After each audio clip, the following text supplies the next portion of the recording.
एक बार भगवान शिव के सेवक ने कहा कि हे प्रभु, आप तो दिन भर मूर्ति बनकर खड़े रहते हैं, एक दिन मुझे भी आपकी जगह खड़ा होने दीजिए, आप आराम से घूम आइए। शिव जी मुस्कुराए और बोले ठीक है, लेकिन एक शर्त है कि मंदिर में कोई भी आए और कुछ भी कहे, तुम्हें बस सुनना है, जवाब नहीं देना है। सेवक ने शर्त मान ली और भगवान ने सेवक को अपने जैसा मूर्ति का रूप देकर मंदिर में खड़ा कर दिया ताकि वो बिल्कुल भगवान जैसा दिखाई दे।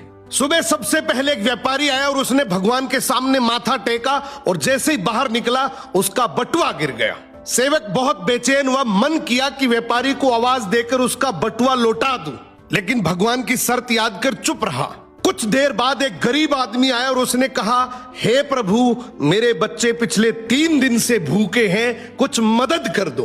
तभी उसकी नजर बटुए पर पड़ी, उसने भगवान को धन्यवाद दिया और बटुआ उठाकर चला गया। फिर एक नाविक आया और बोला, हे भगवान, मैं 15 दिन के समुद्री सफर पर जा रहा हूं, मेरी रक्षा करना। जैसे ही बाहर निकला पुलिस आई और उसे बटुआ चोरी करने के इल्जाम में पकड़ लिया।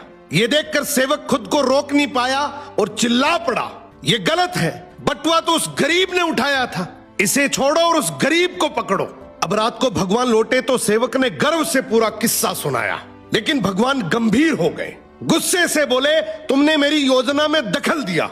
वो व्यापारी बेईमान था, उसका बटुआ गिरना उसके कर्मों का फल था, और गरीब को बटुआ इसलिए मिला ताकि वो अपने बच्चों का पेट भर सके। और जहां तक नाविक की बात है तो उसका जहाज एक बड़े तूफान में डूबने वाला था, पुलिस द्वारा पकड़े जाने से उसकी जान बच जाती, लेकिन तुम्हारे बोलने से गरीब जेल चला गया और सब गड़बड़ हो गया। फिर भगवान सेवक से बोले, जो कुछ भी होता है उसमें मेरी योजना होती है, तुम्हारी नजर सिर्फ उस पल की सच्चाई देखती है, लेकिन मैं संपूर्ण समय और कर्मों को देखता हूं। इसलिए जब भी तुम्हें कुछ गलत लगे तो समझ लेना मैं तुम्हारे भले के लिए कर रहा हूं। हर हाल में मुझ पर भरोसा रखो। निष्कर्ष, कभी कभी हमें जो चीज गलत लगती है वही असल में हमारे अच्छे के लिए होती है। भगवान की योजना हमेशा हमारी सोच से बड़ी और गहरी होती है। अगर इस बात से सहमत हो तो कमेंट जरूर करना। क्या बात है।